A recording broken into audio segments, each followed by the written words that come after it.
Hey, how are we doing? It's JJ. Here's a cold winter's day.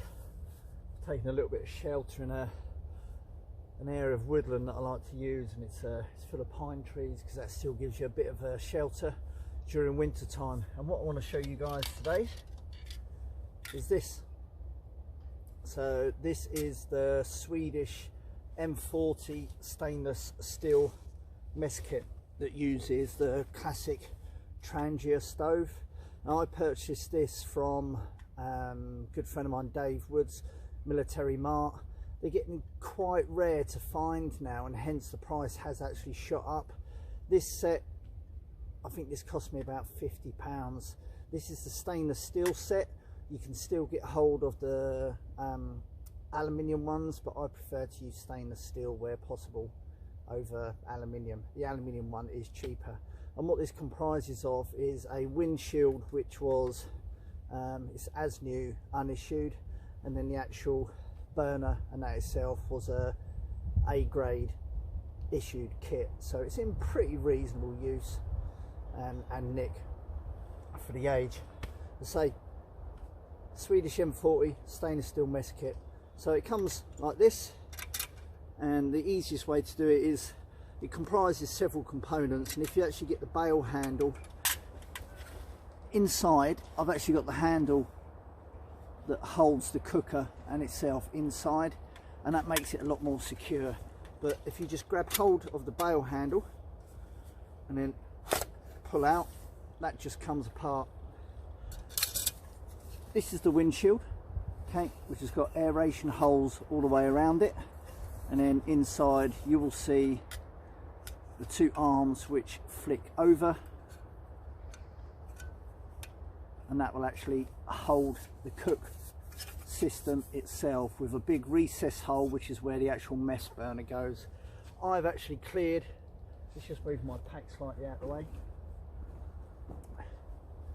I've actually cleared the area around. Now I want to make sure this goes on a nice stable even ground. That's placed down, the arm bits are down. Okay, now pull the handle up and we just prise this off because it has been squeezed down within the set. Easier said than done on a cold winter's day with cold hands, but it's hard to do these kind of videos with gloves. So you've got the top lid, okay, which you can obviously put over the top to help keep residual heat in. A lot of people use it this way.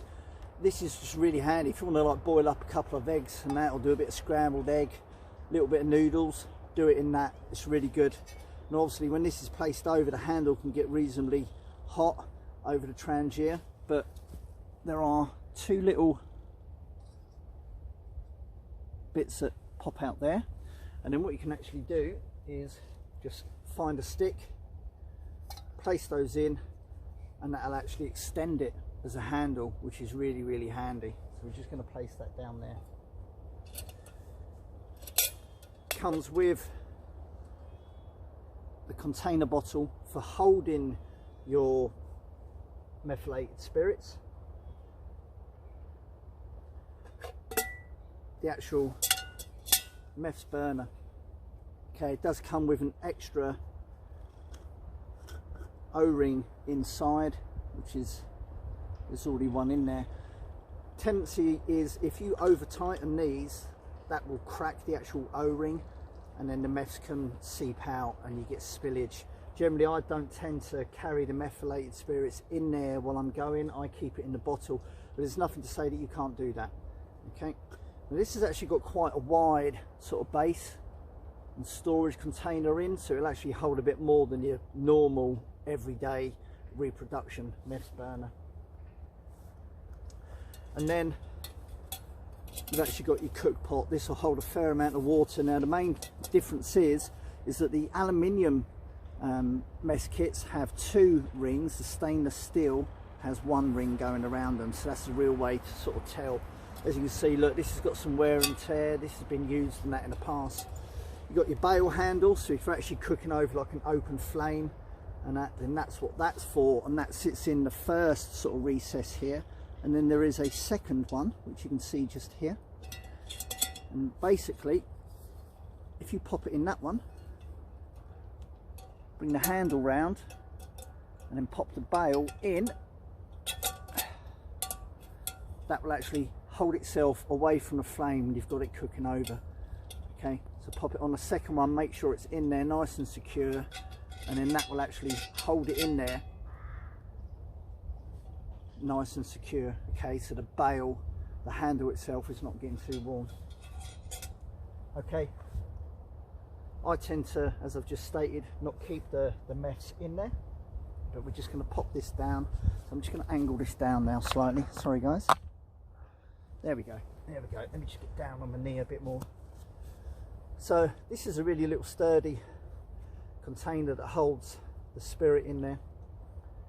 What you have to remember is that when you pour in, it's not just going into this recess here, it actually seeps through and goes into the actual storage itself. Pop some in, and you've just got to let that go down. It needs to just slowly seep down and go away from itself. So what we're actually going to do is we're just going to let that do that. Pop the lid on, pop the lid back on this, okay, and actually place that well away. So sometimes you've got a tendency to put your little bottles and that just behind the burner.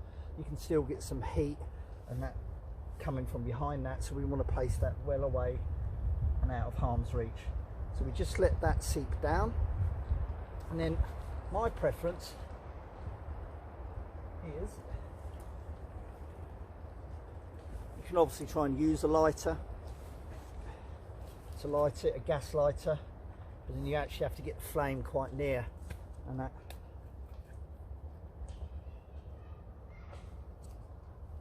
oh no, there's kids running about in the woods, but you know what, I don't mind, kids are outside, so that's all good. I'm just going to get my little striker ferro rod, just get a bit of that going. Okay,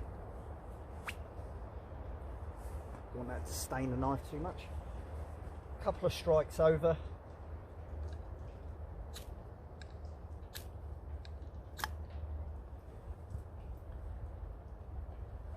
Might have just gone, might not have.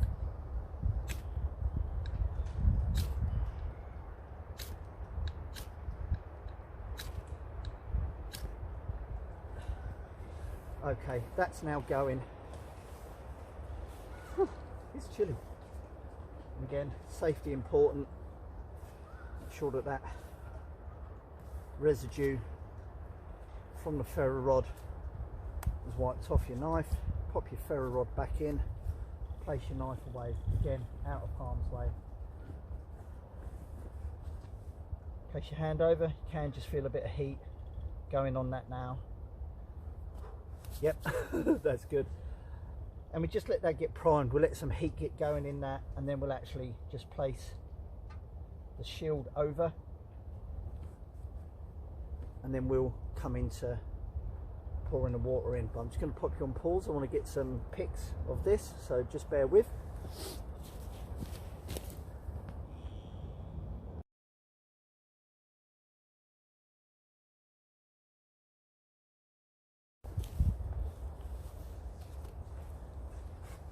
Kind of angle the windshield your way. You should be able to see that the flame's going quite nicely. As I say, you can put your tin on the top straight away, but I like to give it a couple of minutes just to prime, just to get some real sort of heat going. And once you actually pop that windshield over, it makes a massive difference. You can clearly see the flame and that. So now I'm going to keep this handle connected like I showed you. Okay, I'm going to get a bottle of water out.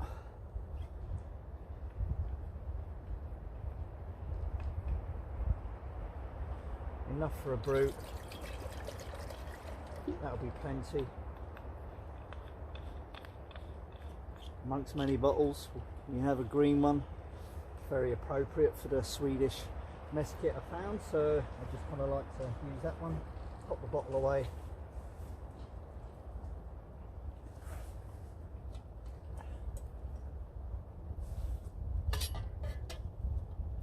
place that over, make sure that handle just sits just right, and again I'm just going to pop the lid over the top and I'll place the handle around the other way. It's a nice little way of just kind of keeping that heat in there, and there you go. We're just going to let that run. Now, as I say, the price has gone up. It's understandable, you know, these are original pieces of equipment, some of them issued, some of them unissued. 50 odd pounds plus a bit of postage, 55 pounds let's just say. There's no denying it's expensive and that, but it's such a versatile, robust, resilient piece of kit that is going to stand the test of time and a lot of use. The other kind of downside, stainless steel. That whole system that I've shown you there with the actual burner, the bottle, the windshield, the lid and the actual cook set part of it, 1.2 kilos. Yeah, that's a heavy old lump, but it's stainless steel. It's all stainless steel, the mechanical components, yeah, of the windshield, the lid and the actual cook set. 1.2 kilos, 2.4 pounds, yeah. That's a fair amount of weight, but you know what, we love old kit and I don't mind lugging it around. You know, I've got the Swedish LK35 pack, you know, I've got a Polish Lavu. The older kit is made heavier, it's just absolutely bomb-proof, it's rock solid. But you know what, it's a bloody awesome piece of kit. So we're just going to let that boil away. I'm going to snap and get some pics. Where's my, it's got a Kupilka cookset, coffee, a little bit of sugar, a little bit of energy. On a cold winter's day, we'll come back in a mo.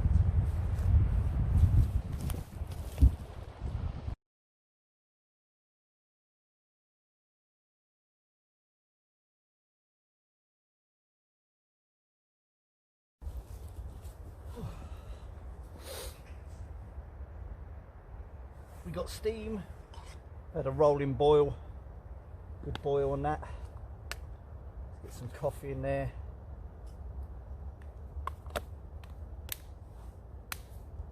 A little bit of sugar, a bit of sweetness in the black coffee.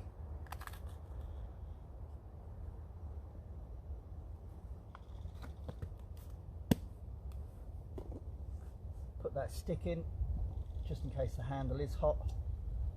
Woo, steamy, steamy. Place that to one side. Pop that down.